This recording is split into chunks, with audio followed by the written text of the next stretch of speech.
अस्सलाम वालेकुम वरहमतुल्लाहि वबरकातुहू।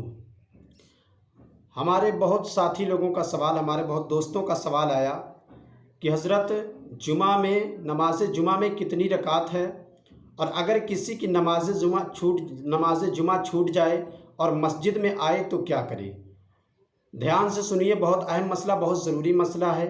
इस मसले को इस क्लिप के द्वारा, इस वीडियो के द्वारा समझ लीजिए ताकि ये मसला आप सबके लिए आसान हो जाए और जो हमारे दोस्त लोग इस सवाल को पूछें उनका भी ये मसला क्लियर हो जाए। अगर नमाज जुमा में कितनी रकात है? नमाज जुमा में कुल 14 रकात हैं।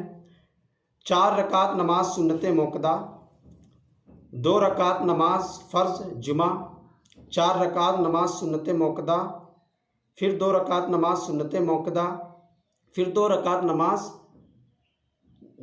नमाज नफ़ल, 4 रकात नमाज सुन्नत, 4 रकात नमाज सुन्नत जो है फ़र्ज़ के बाद, उसके बाद जो 2 रकात नमाज सुन्नत आती है उसमें बहुत सारे लोग ये सवाल करते हैं कि हज़रत, बहुत सारे लोगों का सवाल है कि ये सुन्नत मौक़दा है या गैर मौक़दा है। तो आप ये जान लीजिए, अहवत ये है, अहमियत ज़्यादा इस चीज़ को दी जाती है कि ये सुन्नत मौक़दा है। अब्दुल सत्तार हमदानी रहमतुल्लाह ताला अलैह जो मोमिन की नमाज में लिखते हैं कि अहवत यह है कि यह सुन्नत मौक़दा है, यानी सुन्नत मौक़दा ही है। तो आप ये जान लीजिए कि सुन्नत मौक़दा है। कुल 14 रकात है। 4 रकात नमाज सुन्नत, फिर 2 रकात नमाज फ़र्ज़ जुमा, फिर 4 रकात नमाज सुन्नत, फिर 2 रकात नमाज सुन्नत, फिर 2 रकात नमाज नफ़ल। ये हो गई 14 रकात। अब आप ये जान लीजिए कि अगर नमाज जुमा किसी की छूट जाए तो मस्जिद में आए तो क्या वो नमाज जुमा पढ़ेगा या ज़ोहर की नमाज़ पढ़ेगा।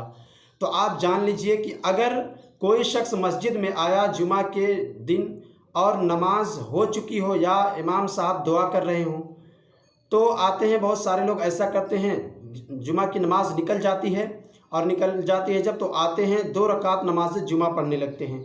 ऐसा बिल्कुल नहीं है। आप ये जान लें, जुमा की नमाज के लिए जमात शर्त है, यानी जुमा के लिए जमात शर्त है और इमाम के पीछे पढ़ना शर्त है। ये हो गई। तो आपकी अगर जुमा की नमाज छूट गई हो, आप अगर किसी मस्जिद में जुमा की नमाज ना पा सकें और ना पढ़ सकें उस दिन जुमा के दिन, तो आप ज़ोहर की नमाज़ पढ़ेंगे। जिस तरीके से और दिन में आपके ऊपर ज़ोहर की नमाज़ फ़र्ज़ है, उस दिन जब आपकी जुमा की नमाज़ छूट जाए और किसी मस्जिद में जुमा की नमाज़ ना मिले तो आप पर उस दिन ज़ोहर की नमाज़ फ़र्ज़ हो जाती है। आप ज़ोहर की नमाज़ पढ़ेंगे। जिस तरीके से 4 सुन्नत, 4 फ़र्ज़, 2 सुन्नत, 2 नफ़ल ज़ोहर की नमाज़ में पढ़ते हैं, तो वो आप पढ़ेंगे, ये पढ़ेंगे। अब जुमा में कुल कितनी रकातें हैं, उसकी नीयत किस तरीके से हमें करनी है, ये समाअत कर लें। जिस तरीके से आप आम तरीके से सुन्नत की नीयत 4 रकात की करते हैं, उसी तरीके से आपको जुमा की भी नीयत करना है। मसलन आप समझ लीजिए, फिर भी मैं आपको समझा दे रहा हूँ कि नीयत जुमा की सुन्नत की नीयत, 4 रकात की सुन्नत की नीयत, 2 रकात की सुन्नत की नीयत किस तरीके से करनी है। नीयत कि मैंने 4 रकात नमाज सुन्नत जुमा वास्ते अल्लाह ताला के, मुँह मेरा तरफ काबा शरीफ के, अल्लाह अकबर।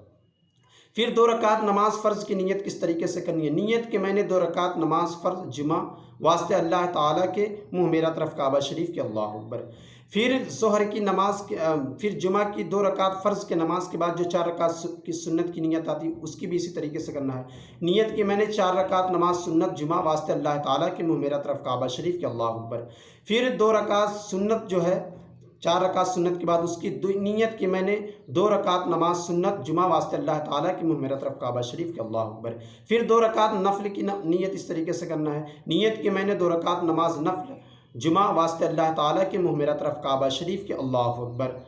बहुत सारे लोग अपनी तरफ से ये नीयत बना लिए हैं कि जो 2 रकात फ़र्ज़ नमाज जुमा है उसके पहले और उसके बाद, पहले वाले में क़ब्ले जुमा कहते हैं और बाद वाले 4 रकात सुन्नत में बाद जुमा कहते हैं। ऐसा बिल्कुल नहीं है। आप जिस तरीके से आम तरीके से डेली और नमाज़ों में सुन्नत की नीयत करते हैं, उसी तरीके से करना है। क़ब्ले जुमा या बाद जुमा आपको नहीं कहना। इस तरीके से आप कर लेंगे, आपकी नमाज हो जाएगी। उम्मीद है कि आप इस मसले को समझ गए होंगे।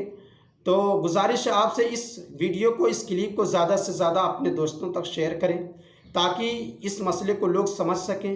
اور اگر آپ ہمارے چینل پر نئے ہیں تو آپ ہمارے چینل کو سبسکرائب ضرور کریں، تاکہ ہماری سبھی اس نماز کے متعلق یا اور جو بھی دینی مسائل ہیں اس کے متعلق جو بھی ہماری ویڈیو جو بھی کلپ بنے سب سے پہلے آپ کو ملے اور آپ کو اس مسئلے کو سمجھیں۔ السلام علیکم ورحمۃ اللہ وبرکاتہ۔